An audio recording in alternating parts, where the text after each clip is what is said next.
Ellen White wasn't the first or only person to receive visions during this time period.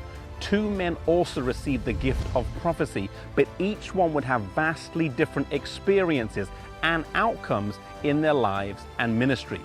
God often overlooks people that are qualified in an earthly sense and uses those whom others might not. Academic qualifications, eloquent speech, and a popular personality are all valued by society, but God looks for the person who is humble, who, if they are used, will bring honor to God. The first person worthy of our mention is William Foy.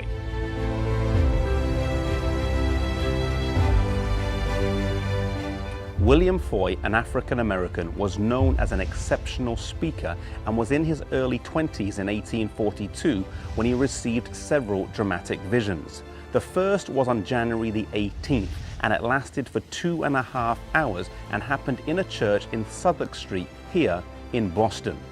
A physician was present and could detect no sign of life except around his heart. His breath had left him.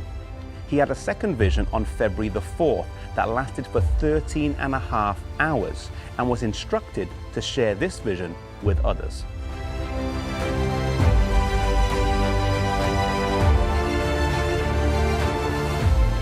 William Foy was hesitant to go public due to the large amount of prejudice he would receive as an African American during this period of America's history. Yet when he received an invitation to speak in a church and share his vision, he agreed. The church gladly heard his message, and he soon got invitations over the next 3 months to speak in churches of all different denominations. William Foy served faithfully as a prophet in the pre-Great Disappointment period. He never said that his gift would extend for a long time or that he would receive more visions.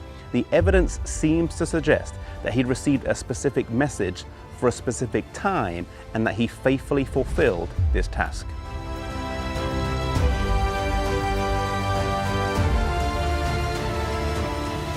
The second man to receive visions was named Hazen Foss. In January of 1845, he met Ellen White and told her his story. Shortly after she received her first vision, he received the exact same vision and was instructed to tell others about it, yet he didn't.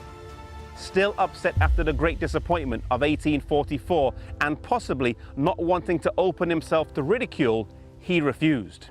The Lord came to him and told him that he would have another opportunity, yet if he still refused, the gift would be given to somebody else.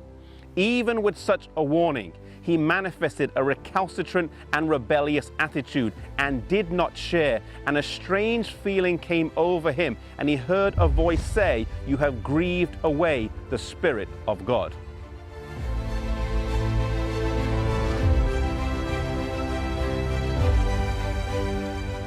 Frightened and horrified, he decided he would share the vision and called a meeting of the Advent believers. He explained to those present what had happened, but when it came time to share the vision, he couldn't remember any of it, not even a single word. Those present later described it as a most horrible and sobering scene. As he spoke to Ellen White, he implored her to be faithful to the gift that God had given her and lamented himself as a lost man. He would live till his 70s and lies buried here, but in his life he would never show any more spiritual interest again.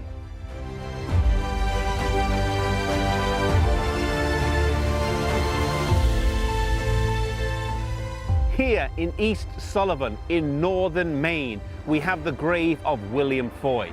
And so we have the story of two men, one obedient to the call of God and one resistant to the call of God.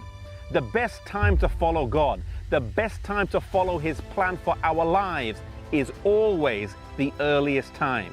It is never good to delay, to debate, or to barter with God. If God is calling you to ministry, harden not your heart. Follow the Lord and share the message wherever He leads.